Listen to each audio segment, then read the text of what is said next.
My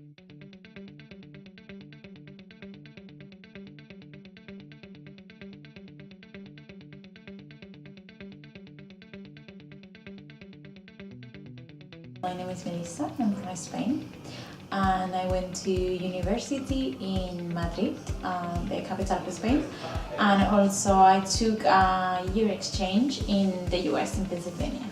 The university was named Bloomsburg. Kimberly Turner, Arcadia University. I went to a village primary school in the little village that I lived, and then I went to a school called Simford, which was a Quaker school, which was privately, well, it was a private school. And then where I did my GCSEs and then I did my A-levels there. And then I decided uni wasn't an option for me, so I didn't go to uni. My name is Anastasia Goldberg. Currently I am a junior at Penn State University. Okay. I'm Jane Roberts, and I've received formal education in the United States and in London. Hello, my name is Gary, and I went to school in Essex, England.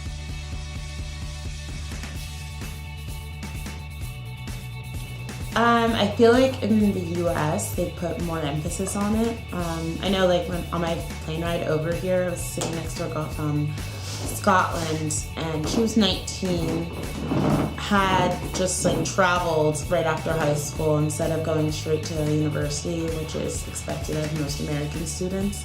And also talking to them, it's a lot less expensive and they're also there for a lesser amount of time. So I don't think that university here in Europe tends to be that big of a deal as it is in the US.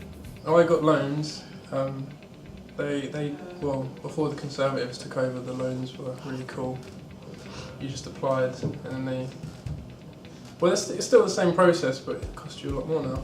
When I did it, each year costs just over £3,000 each year. Plus they give you a £3,500 maintenance loan, which covers your rent and your food and stuff throughout the year. Okay. And if your parents earn less than £20,000 a year, you get a grant, which you don't have to pay back. So I used to get that every term. I'd get £950.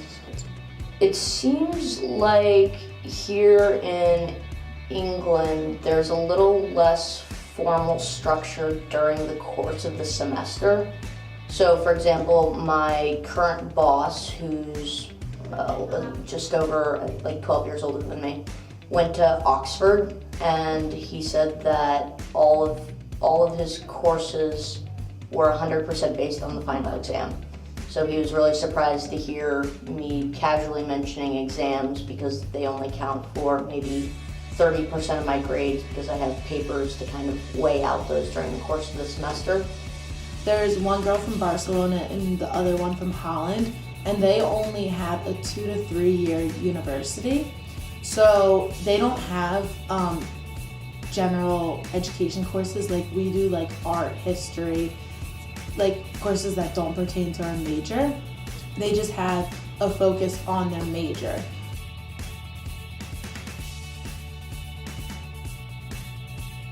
Yeah, my mom didn't go right after high school. She actually went to work, and she's been at the company for like 30+ years and now she's retired. But while she was there, they paid for her schooling, so that was like an incentive for her. And then my dad, he went right after high school, and he's still in school, like working on, I think, his doctorate in theology. So it depends just kind of on what they're looking for. Like my mom kind of went to school just to say that she went, because obviously she didn't need it, she had the job. And my dad did it just for different ventures in his life, what he wanted to be educated on. Both my parents didn't go to college or university. I think my mum left school at 15, no qualifications.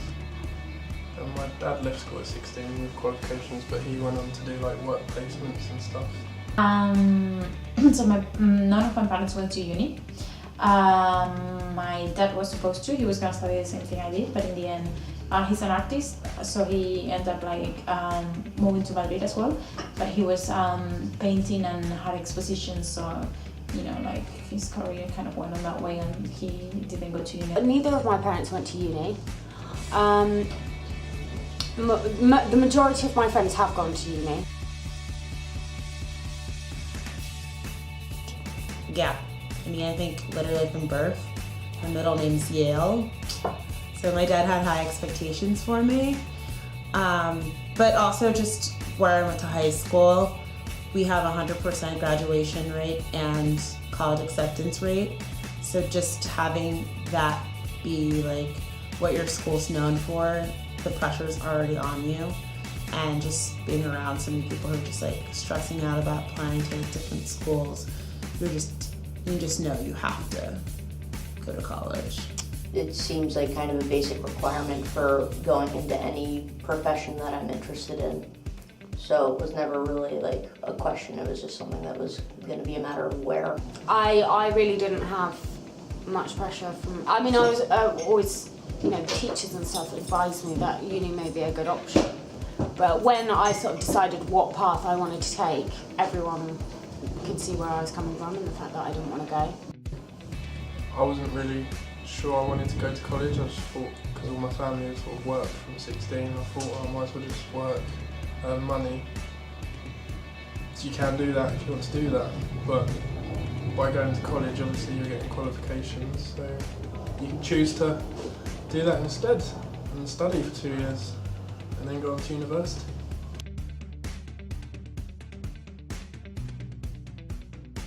I mean, I even talked to one of my PR professors. She had a student who worked at her company and just wanted to get involved in PR, and as long as you showed enough ambition, people are like willing to take a chance on you and show you the ropes. Like, you didn't have to go to school to do the same job that I actually want to do.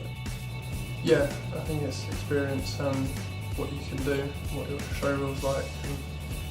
Because there's so many like students out there with first degrees, they don't know anything about like technical stuff to do film, whereas there's students out there with 2 degrees, but they're so much better than the first degree people. So I think it is about hands-on experience. It depends on what job you want. If you want a job at McDonald's, you know, probably doesn't matter how much education you have. If you want something in brand management, most of the good companies, top tier Fortune 500 companies, ask you to at least have an MBA.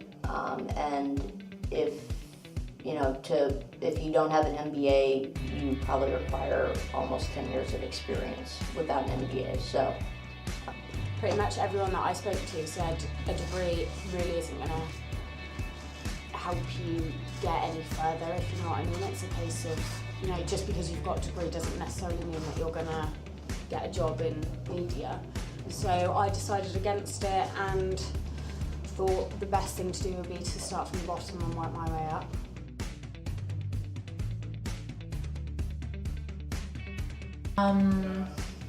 For my first job, not that much really. Like, it was more based on my skills, but my skills I got them from uni, and from the experience I had, hence that kind of knowledge. Because, you know, to do technical stuff, I learned them in uni, and then I applied them in jobs or internships I took, and then that's what got me jobs, really, being able to do things more than the degree itself.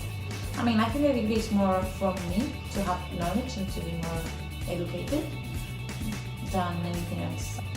Yeah, because not specifically the grade, more because like when I had my interview here, they cared that I went to university, but they didn't ask my grade.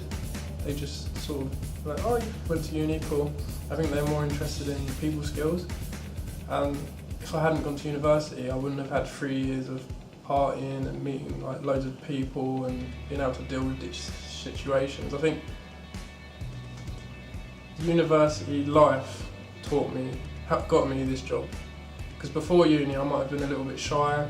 So when I had the interview here, I would have been a bit like, oh, I don't want to go. But because I went to university and met so many people, deal with different types of people, it made me more confident in myself. So then when I had my interview, I was like, hey, I'm Gary, and like they liked me. So university was definitely beneficial in that respect. I'm not sure if the grade and the work.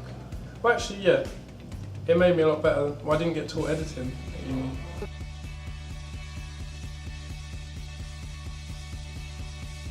Community college, night classes, you can get your degree in so many different ways that's not really what's like since everyone can get a degree now, people are just like striving for something else to set them apart, whereas before having a college degree was what set you apart from everyone else. Too many qualified people, and maybe there's an underlying meaning that they won't admit, that is if they put the prices up, people are going to be deterred from going to university and they're more likely to work because there's not enough working people in this country. You know, anyone that doesn't go to uni is perfectly capable to be, you know, as much as I do or even more. I don't know the exact figures, but I know it's gone up, so I think that's putting quite a lot of people off, because obviously, you know, you go to uni in this country and you come out with a lot of debt. I'm sure it's the same everywhere else. But I think the fact that the prices have gone up is deterring quite a lot of people from going.